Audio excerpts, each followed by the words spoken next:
저는 오늘 여러분들과 함께 로마서 10장 2절부터 4절의 말씀을 좀 읽고 메시지를 나누고 싶습니다. 로마서 10장 2절부터 4절의 말씀을 우리가 한 목소리로 읽었으면 좋겠습니다. 자, 화면을 보시든 성경을 보시든 다 같이 읽을까요? 내가 증언하노니 그들이 하나님께 열심히 있으나 올바른 지식을 따른 것이 아니니라. 하나님의 의를 모르고 하나님의 의에 복종하지 아니하였느니라. 그리스도는 모든 믿는 자에게 의를 이루기 위하여 율법의 마침이 되시니라. 아멘. 블레싱 서밋 주일인 오늘 저는 여러분들과 함께 이 지금 읽은 말씀에서 한 메시지를 좀 전하고 싶습니다. 제가 전하고자 하는 메시지의 핵심은 오늘 그 설교 제목에서 사실 그 핵심이 나와 있어요. 제목을 보고 우리 같이 한번 읽어볼까요? 하나님으로부터 온 의를 아십니까? 네, 하나님으로부터 온 의를 아십니까? 여러분, 질문형으로 나와 있죠. 하나님으로부터 온 의를 알고 있습니까? 라고 질문을 던지고 싶은 것이에요. 우리가 만일 하나님으로부터 온 의를 모른다면 우리는 자신의 의를 내세우면서 살 수밖에 없습니다. 세상에서도 그렇고요. 그리고 언젠가 우리 인생이 다 끝나게 되면은 우리를 창조하신 창조자 하나님 앞에 이제 돌아가게 되죠. 하나님 앞에 돌아가게 되었을 때 우리가 그동안 내세웠던 의를 가지고 하나님 앞에 갈 수밖에 없는 것입니다. 자, 그런데 그것은 굉장히 부담스러운 일이에요. 하나님 앞에 내 의를 갖고 가서 이 의를 좀 받아주세요라고 말할 수 있는, 담대하게 말할 수 있는 자들이 어디 있겠습니까? 그런 면에서 좀 부담스럽겠죠. 저희 할머니 얘기를 아마 우리 교인들, 기존 성도님들은 들으셔서 알 텐데 새로 오신 분들은, 오늘 방문하신 분들은 모를 거예요. 제가 이제 우리 가정에서 학생 때 예수님을 처음 믿게 되었습니다. 예수님이 저를 만나 주셨죠. 마음문을 열어주시고 예수님을 인격적으로 받아들여서 이제 예수를 믿는 사람이 되었고, 우리 가족에서는 한 분도 예수님을 믿는 분이 없었습니다. 그래서 먼저 제가 믿었으니까 이제 기도를 하기 시작했죠. 저희 부모님, 저희 동생들, 그리고 할머니를 위해서 기도하면서 그들의 마음도 열어주시어서 언젠가 제가 믿게 된 예수님을 그들도 믿게 해주세요 라고 기도를 오랫동안 드렸습니다. 그러면서 그 기도의 응답으로 한 분 한 분 이제 예수님을 믿게 되는 축복을 제가 보게 되었죠. 저희 할머니의 경우에는 75년 동안 원불교인으로 사신 분이었습니다. 그리고 저희 할머님은 참 종교심이 깊었어요. 종교에 대한 열정이 많으신 분이었습니다. 그래서 이제 불경을 드리려고 할 때, 그리고 기도를 드리려고 할 때 그냥 하지 아니하셨고 꼭 목욕을 하시더라고요. 목욕을 하시고 옷을 갈아 입으시고 불경을 드리면서 기도를 올려드리시더라고요. 그러니까 굉장히 종교심이 깊으시고 강하신 분이었습니다. 근데 그 할머님이 언젠가 저에게 오셔서 제 옆에 앉으시더니 저한테 이렇게 말씀을 하시는 게 아닙니까? 제가 이제 김승욱이잖아요. 승욱아, 내가 있잖아요, 생각을 해봤는데 너가 믿는 예수를 내가 좀 믿어봐야 되겠다 그러시더라고요. 그래서 제가 깜짝 놀랐죠. 할머님이 굉장히 좀 무서우셨거든요. 그리고 한 가정에 종교가 2개 있으면 되냐 하면서 저를 많이 이렇게 참 사랑하셨는데, 왜냐하면 생긴 게 사랑스럽잖아요. 근데 참 사랑하셨는데, 근데 종교가 2이다고 이제 굉장히 좀 구박을 많이 하셨어요. 근데 할머님이 갑자기 제 옆에 오셔가지고 네가 믿는 예수를 내가 좀 믿어보자 그러시는 거예요. 그래서 깜짝 놀래갖고 할머니 왜 그렇게 생각하세요? 그랬더니 이런 말씀을 하시는 거 있죠. 내가 있잖아, 일평생 그 돌을 닦고 불경을 드리고 나름대로 열심히 종교 생활을 했는데 나에게 얼마나 더 해야 충분한지, 얼마나 이렇게 살아야 충분한 것인지 확신이 안 선다 그러는 거예요. 얼마나 더 해야 충분한 것인가. 그때 저는 할머니의 굉장히 진솔한 마음을 느꼈어요.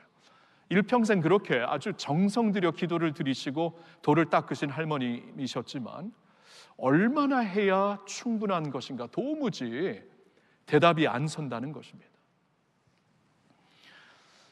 여러분, 그렇죠. 우리가 우리의 의를 내세우면서 우리의 종교적인 의가 될 수 있고, 어떠한 윤리와 도덕을 따르는 우리의 나름대로의 의가 될 수 있고, 인생의 철학이 될 수 있고, 나름대로 우리의 의의 기준이 있지 않습니까?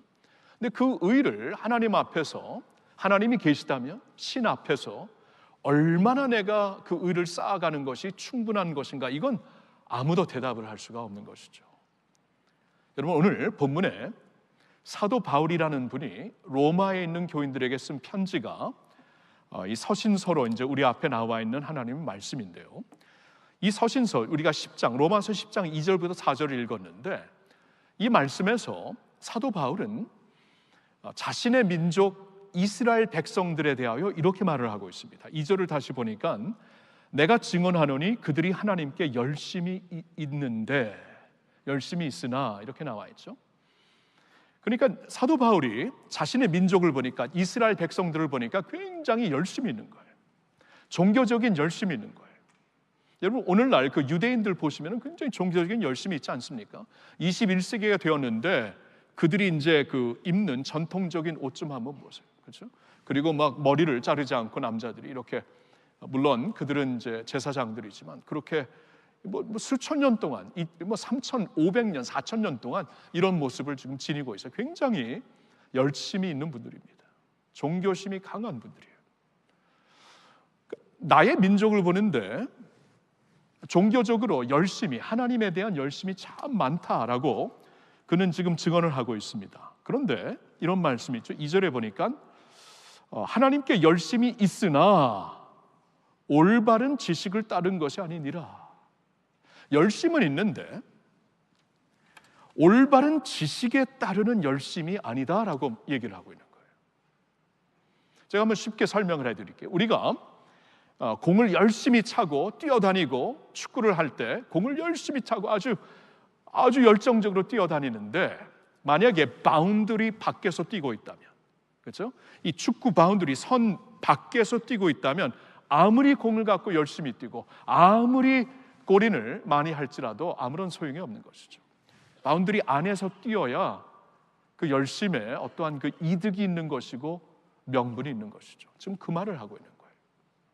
내 백성을 보니까 굉장히 열심이 많다. 종교적으로 이렇게 열심히 있는 민족을 내가 찾아보지 못한다. 근데 지식에 따르는 열심이 아니더라라고 말을 하고 있는 거예요. 이 경계선 밖에서 뛰고 있는 사람들이 되었다라고 말을 하고 있는 것이죠. 왜 그렇게 말을 하는 겁니까? 3절을 계속 보면 이렇게 말하고 있습니다. 그들이 하나님의 의를 모르고 자기 의를 세우려고 힘써 하나님의 의에 복종하지 아니하였느니라. 자, 이 말씀을 하고 있어요.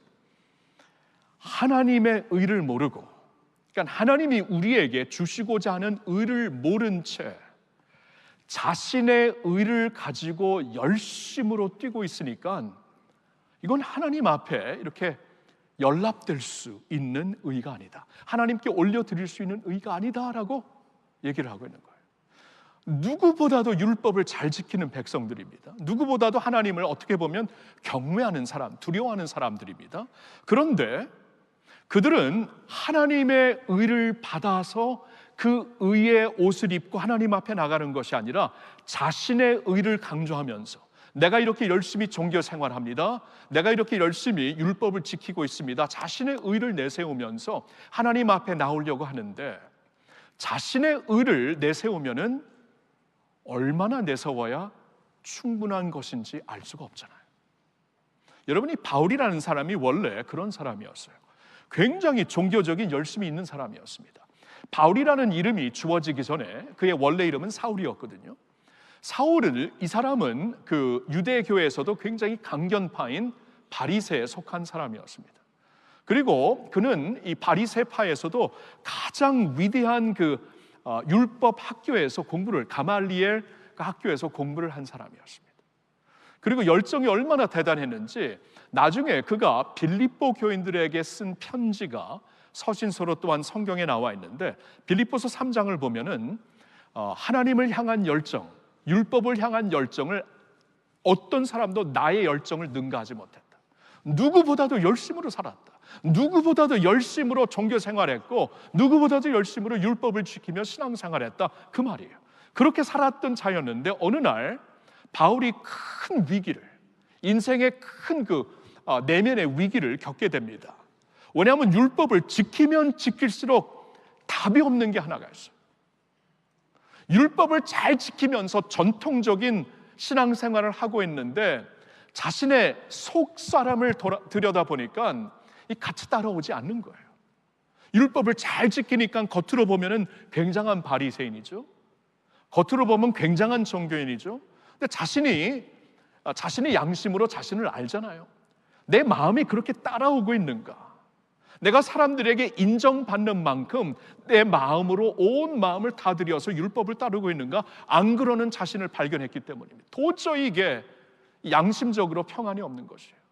예를 들어서 하나님이 이제 사랑하라, 이웃을 사랑하라, 악을 악으로 갚지 말라 하니까 악을 악으로 갚지 않고 사랑을 하려고 노력을 하죠. 사랑이 보입니다. 근데 마음이 안 따라와요. 사랑을 하면서도 마음속으로는 미워하고 있어요. 이러한 자신의 모습을 들여다보면서 하나님 앞에 양심적으로 이렇게 평안이 없는 거예요. 사람들에게는 인정을 받고 자신이 자신을 보아도 나처럼 종교 생활을 열심히 하고 열정적으로 율법을 지키는 사람이 없는데 내 마음이 너는 아니라고 자꾸 양심이 나를 이렇게 손가락질하는 거예요. 너무나 괴로워갖고 이걸 한번 풀어보려고 이 사울이라는 사람이 바울이 되기 전에 그렇게 힘을 썼는데 도무지 할 수 없는 자신의 모습을 발견하게 됩니다. 그래서 성경 말씀을 그대로 이용하면은 사울이라는 청년이 바울이 그때 이렇게 고백을 해요. 오호라, 나는 곤고한 사람이로다. 누가 나를 이 사망의 몸에서 건져내랴. 나는 곤고한 사람이다. 난 너무나 지금 낙심되고 피곤한 사람이다. 율법을 지키면 지킬수록 내가 율법을 제대로 지키지 아니하는 나의 모습을 깨닫게 되니까 얼마나 피곤해요. 그러면 더 열심히 해보겠죠. 더 열정적으로 따라보겠죠. 근데 더 열정적으로 따르면 따를수록 마음이 같이 따라오지 않으니까 간격은 더 벌어지는 것입니다. 너무나 괴로운 것이에요. 너무나 괴로워가지고 누가 이 사망의 몸에서 나를 건져내랴 하고 외치는 그의 모습을 우리는 성경에서 볼 수가 있습니다. 자, 이 말씀을 하고 있는 거예요. 그렇죠? 나 자신을 보든가 나의 민족을 보면은 누구보다도 하나님에 대한 열심이 있는데 이 종교적인 어떠한 열정이 깊은데 우리는 자신의 종교적인 열심을 가지고 자신의 의를 쌓아나가려고 하니까 하나님 앞에 나갈 수가 없는 거예요. 하나님의 의가 아니라 자신의 의로 살려고 하는 자신을 보게 되면서 또 동료들을 보게 되면서 한탄하고 있는 것입니다. 그러면서 4절에 그러면 하나님이 우리에게 주시고자 하는 의가 무엇인가? 나의 의로 내가 하나님 앞에 설 수 없다면 하나님이 나에게 주시고자 하는, 우리에게 주시고자 하는 하나님께로부터 오는 의는 무엇인가? 4절에 설명을 하고 있습니다. 4절이 이제 키 구절이 되는데 이 4절을 잘 한번 보세요. 제가 조금 더 쉬운 성경 버전으로 보도록 하겠습니다. 뭐 개역 개정도 똑같은 내용이지만 조금 더 쉬운 것 같아요. 그 누앙스가. 우리 한번 같이 읽어볼까요? 그리스도께서는 모든 믿는 자에게 의가 있도록 율법의 마침이 되셨습니다. 자, 그리스도께서는, 자, 하나님이 주시고자 하는 의가 무엇인가? 예수 그리스도라는 거예요. 당신의 독생자 예수 그리스도. 왜요? 그리스도께서는 모든 믿는 자에게 의가 주어질 수 있도록 율법의 마침이 되셨다. 이걸 깨달아라. 나의 의로 하나님 앞에 설 자 아무도 없잖아요. 나의 의를 강조하면 강조할수록 나의 의가 없다는 것이 아이러니하게 더욱더 보여지고 있는 이러한 딜레마 가운데서 하나님이 우리에게 주신 자신의 의가 있는데 예수 그리스도다. 왜 예수 그리스도가 하나님이 우리에게 주시는 의인가? 그는 율법을 마치신 분으로, 완성하신 분으로 유일한 분이시기 때문에 그에게 나오는 자들에게 하나님께서 주시고자 하는 의를 그리스도를 통해 우리에게 주신다. 그 말씀이에요. 자, 이 말씀이 키 말씀이 되고 있기 때문에 이 4절 말씀을 조금 더 자세히 보도록 하겠습니다. 이 4절의 말씀에 이 문장을, 전체 문장을 두 문장으로 나누어서 보겠는데, 첫 번째 문장은 다음과 같습니다. 예수님은 율법의 마침이 되셨다라는 말씀이죠. 예수님은 율법의 마침이 되셨다. 하나님의 모든 율법을 완성하신 분이다라고 성경이 말씀을 하고 있어요. 비교해 볼 때 우리는, 사람들은 누가 될지라도 하나님의 율법을 완성하는 사람이 없습니다. 할 수 있는 자들이 없어요. 우리가 성경 몇 군데를 조금 보면서 제가 말씀을 이어가겠는데요. 먼저 로마서 3장 10절을 보겠습니다. 같이 한번 읽어볼까요? 기록된 바 의인은 없나니 하나도 없으며. 자, 이게 하나님의 말씀입니다. 의인은 없는데 하나도 없다. 하나님께서 두루 이 세상을 살피면서, 역사를 살피면서 의인을 찾는데 의인은 하나도 없다. 하나도 없다. 여러분, 이건 하나님이 하시는 말씀이에요. 그러니까 우리 인간들이 볼 때는 인간의 어떠한 기준으로 우리는 상대적으로 보고 있기 때문에 어떤 사람들은 의롭고 비교적으로 어떤 사람들 덜 의롭고 그렇게 우리가 차별을 하죠. 어떤 사람들은 착하고 어떤 사람들은 착하지 않고 이렇게 차별을 하죠. 왜냐하면 우리의 기준으로 보니까 그렇게 보이는 건데, 문제는 하나님께서 자신의 기준으로 볼 때 의로운 자가 아무도 없는 거예요. 왜 그러냐 하면, 우선 은밀한 중에 우리의 모습이 사람들에게는 안 보이지만 하나님께는 보이죠. 여러분, 겉으로는 굉장히 종교 생활을 하고 의로운 생활을 하고 착한 모습을 보이는데, 가끔 가다가 이렇게 뉴스에서 깜짝 놀라는 뉴스가 나오죠. 굉장히 존경을 받던, 사회에서 존경을 받던 사람이 이런 스캔들에 빠졌고, 이렇게 막 가정을 학대하고, 이렇게 막 도박을 하고, 이렇게 마약에 빠져 있고 깜짝 놀라요. 우리가 보기에는 안 그런 사람이었는데 우리가 안 보이는, 우리가 볼 수 없는 은밀한 중에 그렇게 살았다라는 것입니다. 하나님은 우리의 은밀함을 보시잖아요. 그렇죠? 우리는 겉만 볼 수 있는데 하나님은 은밀함까지 보시잖아요. 그리고 하나님은 우리의 생각과 동기까지 보십니다. 우리가 겉으로는 이렇게 좋은 모습, 착한 모습, 의로운 모습을 보이지만 동기와 생각까지도 같이 따라가고 있는가? 바울이 괴로웠던 게 그것이죠. 우리 할머님이 괴로웠던 게 그것이죠. 이 동기와 생각은 안 그런데 겉으로 아무리 지켜봤자 이게 무슨 소용이 있냐? 하나님이 진짜 계시다면, 신이 진짜 계시다면 신 앞에서 그게 무슨 소용이 있는가? 이 양심이 마음을 편하게 놔두지 않는 것입니다. 하나님은 우리의 동기와 우리의 마음과 생각을 하세요. 그러니까 하나님 앞에서는 의인이 없는데 하나도 없다고 말씀하세요. 그럴 수밖에 없겠죠. 한 군데를 더 보겠는데요. 이사야 64장 6절의 말씀이 있습니다. 같이 읽어볼까요? 무릇 우리는 다 부정한 자 같아서 우리의 의는 다 더러운 옷 같으며 우리는 다 잎사귀같이 시들므로 우리의 죄악이 바람같이 우리를 몰아가나이다. 자, 우리의 의는 어떤 것과 같냐면 우리가 입는 옷이에요. 옷. 나름대로 깨끗한 옷을 입고 화려한 옷을 입고 괜찮은 옷을 입으려고 하죠. 그렇죠? 나름대로 우리는 그러한 옷을 입었는데 하나님은 그 옷에 묻어있는 때를 보시고 그 옷에서 이렇게 품어지고 있는 죄의 냄새를 맡고 계시는 거예요. 그 죄의 어떠한 그 냄새가 나는 거예요. 사람들에게는 화려하게 보여. 이 정도면 사람들에게는 예쁘게 보여. 근데 하나님에게는 더러운 냄새가 나고, 그렇죠? 이 때가 보인다, 그런 말씀을 하는 거예요. 그래서 우리는 다 잎사귀 같이 시들고 있고 우리의 죄악이 바람같이 우리를 몰아가나이다. 여러분, 우리가 인생을 살면서 나이가 안 드는 사람 아무도 없습니다. 우리가 인생을 살면서 점점 약해지지 않은 사람 하나도 없습니다. 왜 그런지 아세요? 죄의 결과가 죽음이기 때문입니다. 성경을 보니까 죄의 삭은 사망이요. 그러니까 우리가 죄 가운데 태어나서 죄 가운데 살다가 죄 가운데 인생을 마치기 때문에 우리는 잎사귀처럼 다 시드는 것이고 언젠가 죄로 말미암아 바람같이 불어서 없어지는 존재다. 없어지는 존재들이. 이게 죄의 결과입니다. 성경을 보니까.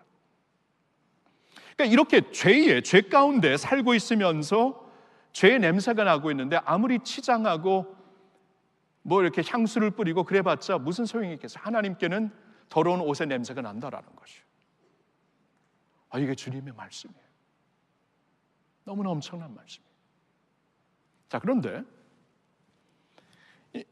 그 이유는 이제 하나님의 율법에 이렇게 다다른 자가 아무도 없어요. 하나님의 율법을 지켜야 죄가 없는 것인데, 하나님의 율법 앞에서 모두가 다 이렇게 죄인인 것이 하나님이 보실 때에는. 자, 그런데 하나님께서 유일하게 역사 가운데 한 분을 허락하십니다. 죄가 없으신 한 분을 허락하십니다. 그가 바로 당신의 독생자 예수 그리스도예요. 여러분, 인간은 있잖아요, 죄 가운데 잉태되어서 죄 가운데 살다가 죄 가운데 죽습니다. 성경을 보니까 그럴 수밖에 없는 게 우리 조상들 훌륭하신 분이죠. 저희 조상들 훌륭하고 제가 존경하고 부모님 다 존경하고 그러지만, 부모님도 저와 마찬가지로, 여러분과 마찬가지로 죄가 없는 사람들이 없어요. 그래서 부모의 씨로 태어났다라는 것은 죄 가운데 잉태되어 죄 가운데 살다가, 태어나서 살다가 죄 가운데 죽는다, 그 말씀이에요. 그래서 예수 그리스도를 하나님이 이 세상에 보내주셨을 때는 인간의 씨로 잉태되는 분이 아니어야만 되었던 것이에요. 그래서 성경에 보면 이렇게 말씀하시죠. 성령으로 잉태되어 동정녀 마리아에게 나신 예수 그리스도다. 인간의 씨로, 남자의 씨로 잉태된 그러한 분이 아니라 하나님의 영으로, 성령으로 잉태되어 남자를 알지 못했던 동정녀 마리아에게 태어나서, 탄생하사 이 세상에 오신 예수 그리스도, 처음부터 시작이 죄 가운데 태어나신 분이 아닙니다. 그리고 하나님의 아들이시기 때문에, 하나님이신 성자 예수 그리스도께서 육신의 몸을 입고 이 세상에 오셨기 때문에 죄가 없이 사시면서 하나님의 모든 율법을 완성하셨어요. 그 말씀을 하는 겁니다. 예수님이 하나님의 율법을 완성했기 때문에 예수님을 가리켜 성경에 이런 말씀이 나와 있습니다. 그에게는 흠과 점이 없는 하나님의 어린 양이다. 하나님의 어린 양으로서 흠과 점이 없도다라고 얘기를 하고 있어요. 아무런 흠과 점이 없는 예수 그리스도. 우리가 얼마 전까지 같이 보았던 우리 성도님들, 베드로전서 1장 13절에 있는 말씀입니다. 그리고 그를 가리켜 그는 참 빛이었다. 참 빛으로 이 세상에 오셨다. 참 빛. 어떤 어둠이 없는 참 빛. 요한복음 1장에서 말씀해 주시고 있습니다. 이러한 예수님을 우리에게 보내주시어서 그로 하여금 인간들이 할 수 없는, 동기까지, 우리의 생각까지, 은밀한 중에서 우리가 다 율법을 지킬 수 없기 때문에 하나님 앞에서는 다들 죄인이고, 그리고 더러운 냄새가 나는 그런 옷과 같은데, 한 분 예수 그리스도가 이 세상에 죄로 잉태되지 않고 성령으로 잉태되어 오시어서 하나님의 율법을 온전히 지키는 하나님의 어린 양으로 사셨다라는 것이죠.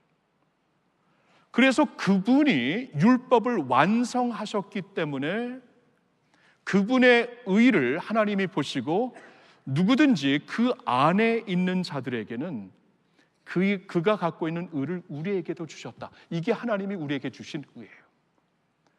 아무런 죄가 없이 이 세상에 오시어서 하나님의 어린 양으로 죄 있는 우리의 죄를 짊어지시고 십자가에 달려 죽으셨기 때문에, 십자가에 달려 죽으셨기, 그분만 십자가에 달려 죽으실 수 있습니다. 우리를 대표해서. 왜냐하면 우리는 다 죄인이잖아요. 죄인이 죄인을 대표해서 대가를 치를 수가 없습니다. 죄가 없으시고 모든 하나님의 율법을 완성하신 분이 우리의 대가를 대신 치르실 수가 있는데, 예수님이 우리의 죄를 짊어지시고 하나님의 어린 양으로 십자가에 달려 희생제물이 되셨다. 그래서 누구든지 그 안에 있으면은 그분의 의가 우리에게 적용이 되는 것이다, 이렇게 말씀을 하고 있어요. 자, 조금 쉽게 설명을 드릴게요. 여러분, 우리나라에서도 이제 막 산불이 무서워지죠. 사실 10년 전까지만 해도 그 정도로 산불이 없었는데 이 기후변화 때문에 점점 무서워지는 것 같습니다. 근데 제가 LA에서 우리나라 오기 전에 로스앤젤레스 그 지역에서 살고 있었거든요. 근데 그 지역은 사막 지역이기 때문에 산불이 훨씬 더 무섭습니다. 우리나라의 산불 한 곱하기 10 하면 될 거예요. 굉장히 무섭고 언제 어디서 산불이 날 수가 있습니다. 그래서 이 산불 대피하는 그 훈련을 훨씬 더 많이 하는데요, 그 전문가들이 이렇게 가르칩니다. 사람들에게, 이제 산불이 자주 날 수 있는 지역에 있는 학생들이나 이제 주민들에게 가르치는데, 산불이 나면 무조건 대피해야 되는데 혹시나 시간을 놓쳐서 대피하지 못하면 이렇게 하라고 합니다. 살 수 있는 길이 있는데 이미 태워진 그라운드에 찾아서 들어가라. 이미 불이 타고 지나간 곳을 찾아갖고 들어가면 살 수 있다라고 가르칩니다. 그것도 위험하겠지만 그렇게 해서라도 살 수 있는 길을 알려줘요, 전문가들이. 그걸 한번 생각해 보세요. 예수님이 우리의 모든 죄를 짊어지시고 죄가 없으신 하나님의 어린 양이기 때문에 인류의 모든 죄를 짊어지실 수 있는 명분이 그에게만 있었죠. 대신 짊어지실 수 있는 그분이 십자가에 달려 죽으셨을 때 하나님이 죄에 대한 진노의 불을 그에게 쏟아부으셨습니다. 십자가에서 하나님이 진노의 불이 그에게 쏟아져서 십자가에 달려 죽으신 것이죠. 한 번 하나님의 진노의 불이 타고 지나갔기 때문에 누구든지 그분 안에 있는 자들, 그분 안으로 들어간 자들에게는 하나님의 진노가 임하는 것이 아니라 하나님의 영생이 임하게 되는 줄로 믿습니다. 그 말씀을 하시는 거예요. 고린도후서 5장 21절을 보면 이렇게 말씀이 나와 있습니다. 같이 읽어볼까요? 하나님이 죄를 알지도 못하신 이를 우리를 대신하여 죄로 삼으신 것은 우리로 하여금 그 안에서 하나님의 의가 되게 하려 하심이라. 자, 하나님이 죄를 알지도 못하신 그분 예수 그리스도를 우리를 대신하여 죄로 삼으셨다. 우리의 죄를 짊어지게 하셨다라는 것이죠. 하나님의 어린 양으로 그에게 옮겨서 그로 하여금 십자가에 달려 죽게 하심으로 우리로 하여금 그 안에서 예수 안에 있는 자들이 하나님의 의를 받아 살 수 있도록 길을 열어주셨다. 그 말씀입니다. 여러분 아시겠죠? 이게 하나님의 의예요.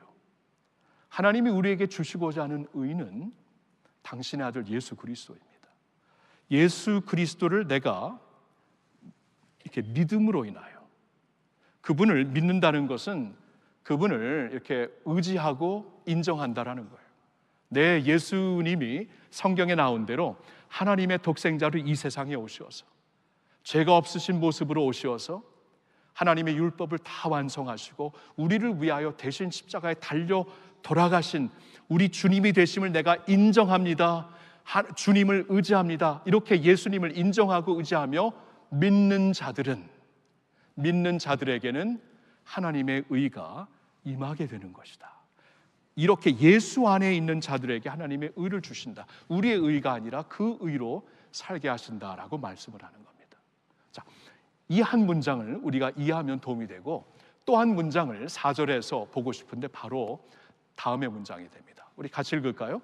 모든 믿는 자에게 하나님이 주시는 의가 있게 하십니다. 자, 하이라이트된 저 문장 모든 믿는 자에게. 자, 4절을 제가 다시 한번 볼게요. 그리스도는 모든 믿는 자에게 의를 이루기 위하여 율법의 마침이 되시니라.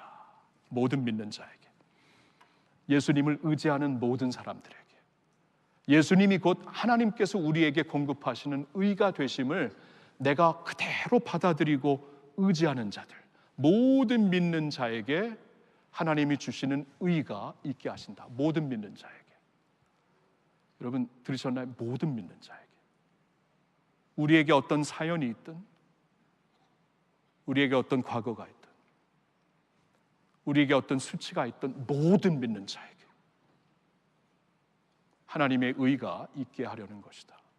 우리가 금요일 저녁에도 같이 보았지만 요한복음 3장 16절에 이런 말씀이 있습니다. 같이 읽을까요? 하나님이 세상을 이처럼 사랑하사 독생자를 주셨으니 이는 그를 믿는 자마다 멸망하지 않고 영생을 얻게 하려 하심이라. 예.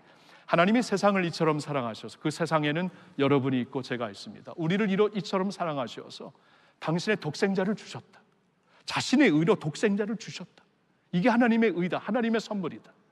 그러니 그를 믿는 자마다, 영어로 보니까 whoever 이렇게 나와요. whoever, 그를 믿는 자마다, 사연이 어떻든 과거가 어떻든 수치가 어떠하든 그를 믿는 자마다 멸망하지 않고 영생을 얻게 하려는 것이다. 하나님 앞에서 의로운 자로 살게 하시려는 것이다. 말씀을 하시는 거예요. 여러분, 이번에 경주에서 에이펙 서밋이 있었죠. 지금 끝났나요? 계속되나요? 어떻게? 에이펙 서밋이 있어가지고 아시아 패시픽 지역에 있는 이 지도자들이 다 같이 모여서 우리가 이제 앞으로 이렇게 국제 경제를 경영해 봅시다 하면서 같이 마음을 모았죠. 협조해서 이렇게 하여서 우리 같이 협조하여 잘 삽시다. 그런 에이펙 서밋이 있었어요. 그리고 이 에이펙 서밋을 꺼내면서 지도자들이 하나같이 그 문장을 만듭니다. 우리는 이제 앞으로 같이 번영하는 아시아 파시픽 나라들을 만들기 위해 이러이러한 그 폴리시를 가지고 이러이러한 어떠한 그 철학을 가지고 우리나라의 그 경제를 운영할 것입니다. 이렇게 선언을 합니다. 그 선언이 발표되자마자 나라들의 정책이 다 바뀌어요. 사람들이 모여서 그렇게 하겠노라고 선포를 하니까 나라의 정책이 뒷받침하는 거예요. 같이 따라오는 것이에요. 사람들이 선언했는데. 하물며 우리 하나님께서 내가 세상을 이처럼 사랑해서 내 독생자를 주었으니 누구든지 그를 믿는 자마다 멸망하지 않고 영생을 얻을 것이다 라고 선포를 하셨는데, 하나님의 약속이 그대로 이루어지지 않겠습니까? 그렇죠? 그대로 이루어지죠. 하나님이 선포하신 거예요. 누구든지 그를 믿는 자마다. 한 구절을 더 봅니다. 요한복음 1장 12절인데 같이 읽어볼까요? 영접하는 자, 곧 그 이름을 믿는 자들에게는 하나님의 자녀가 되는 권세를 주셨으니. 영접하는 자, 예수를 인격적으로 영접하는 자. 그러니까 예수님을 머리로 믿는 게 아니라 가슴으로 믿는 거예요. 나의 주님으로 영접하는 거예요. 예수님을 나의 구주로 영접하는 자, 곧 그 이름을 믿는 자들에게는, 이름을 믿는다는 것은, 이름은 그 사람의 모든 면을 상징하는 것이죠. 그러니까 예수님에 대한 모든 면을 내가 믿습니다. 그대로 인정하고 그대로 의지합니다. 그 이름을 믿는 자들에게는 하나님의 뭘 주셨다고요? 자녀가 되는 뭐요? 권세를 주셨습니다. 하나님의 자녀가 되는 권세를 주셨다. 권세를 주셨어요. 파워를 주셨어요. 여러분, 저에게 세 자녀가 있습니다. 세 자녀가 있는데, 우리 자녀죠. 우리 엄마 아빠의 피를 받아갖고 세 자녀가 태어나서 지금 뭐 30년 이상 살고 있습니다. 그리고 이 그 법적으로도 이미 증명된 사실이에요. 우리 자식들이라고 이미 법적으로도 증명이 되어서 자식의 권세를 받았어요. 근데 누가 사람들이 그냥 갑자기 나타나서 너 저분이 너희 부모 아니야? 너는 저 사람들의 자녀 아니야? 하고 아니라고 말할 수가 있겠어요? 권세가 있는데, 자녀의 권세가 주어졌는데. 여러분, 그런 말씀입니다. 누구든지 예수님, 왜냐하면 예수님을 하나님이 주시는, 우리에게 주시고자 하는 의로 주셨기 때문에 내 의가 아니라 하나님께로부터 온 의를 예수님을 통해 받아들이는 자, 예수님을 영접하고 믿는 자들에게는 하나님의 자녀가 되는 권세를 주셨다. 이거 누가 와서 박탈하지 못합니다. 아니라고 말할 수가 없습니다. 하나님이 주신 권세인데, 여러분, 예수님을 믿는 자들은 하나님의 자녀가 된 권세를 받으신 줄로 믿으시기를 바랍니다. 엄청나죠. 내가 예수를 믿어 하나님의 자녀가 되었다.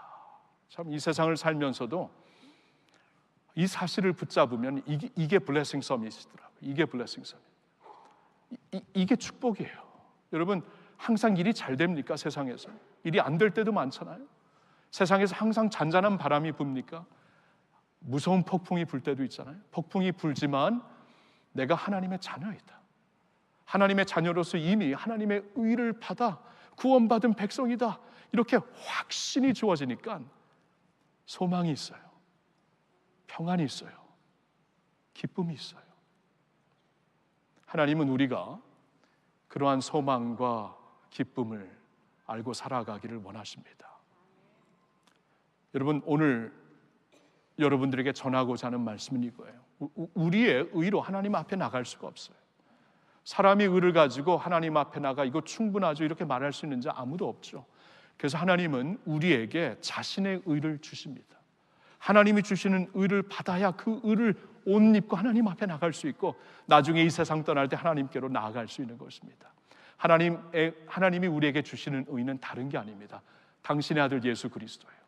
예수님을 내가 마음을 열고 나의 구주로 영접하고 예수님이 나를 위하여 십자가에 달려 죽으시고 나를 위하여 다시 사신 분이다 라는 것을 마음으로 믿고 입으로 시인하면 하나님이 약속하신 자녀가 되는 축복을 주실 줄로 믿습니다. 여러분, 그러한 시간을 오늘 꼭 가졌으면 좋겠어요. 이 시간 잠시 한번 눈을 감아 볼까요? 눈을 감고 잠시 이렇게 예수님을 영접할 수 있는 시간을 드리도록 하겠습니다. 성경을 보니까 우리는 마음으로 믿고 입으로 시인하여 구원을 받는 것이라고 말씀합니다. 네, 마음으로 믿어야 돼요. 가슴으로. 예수님이 그런 분이심을 내가 인정하며 받아들입니다. 마음으로 받아들여야 되고 그것을 입으로 시인해야 돼요. 그러면 너희가 구원을 받을 것이다. 하나님의 의를 받아 하나님 앞에 서게 될 것이다. 하나님이 약속을 하십니다. 이 시간 예수님을 그러한 나의 주님으로 영접할 수 있는 그러한 시간을 좀 갖도록 하겠습니다. 여러분, 예수님을 이제 나의 구주, 나의 주님으로 영접하시고자 하는 분들은 한번 여러분 두 손을 가슴에 대시기를 바랍니다. 두 손에 가슴에 대시고 저를 따라 진정한 마음으로 따라 이제 시인해 주시고 기도해 주시면 되겠습니다. 요 같이 고백하는 시간은 우리가 서로를 격려하는 마음으로 우리 이미 믿는 분들도 같이 저를 따라해 주시면 고맙겠어요. 하나님, 저는 이 시간 하나님의 의가 되시는 예수님을 영접합니다. 저의 구주로 영접합니다. 예수님이 저의 죄를 씻기 위해 십자가에서 희생되심을 믿습니다. 그리고 사흘 만에 다시 사신 것을 믿습니다. 하나님의 의가 되시는 예수님 안에서 믿음으로 살 수 있도록 인도하시옵소서. 예수님의 이름으로 기도합니다. 아멘, 아멘. 우리를 구원하시는 하나님께 감사의 박수 올려드릴까요? 할렐루야.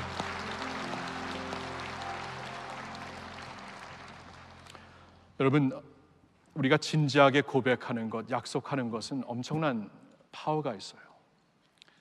제가 1990년 6월 9일에 아내와 결혼을 하면서 주례자 앞에서, 사람들 앞에서 내가 이 사람을 나의 아내로 맞이합니다 라고 고백을 하니까 그 순간부터 남편이 되고 그 사람은 아내가 되더라고요. 여러분, 사람들 앞에서 고백한 것도 이러한 파워가 있습니다.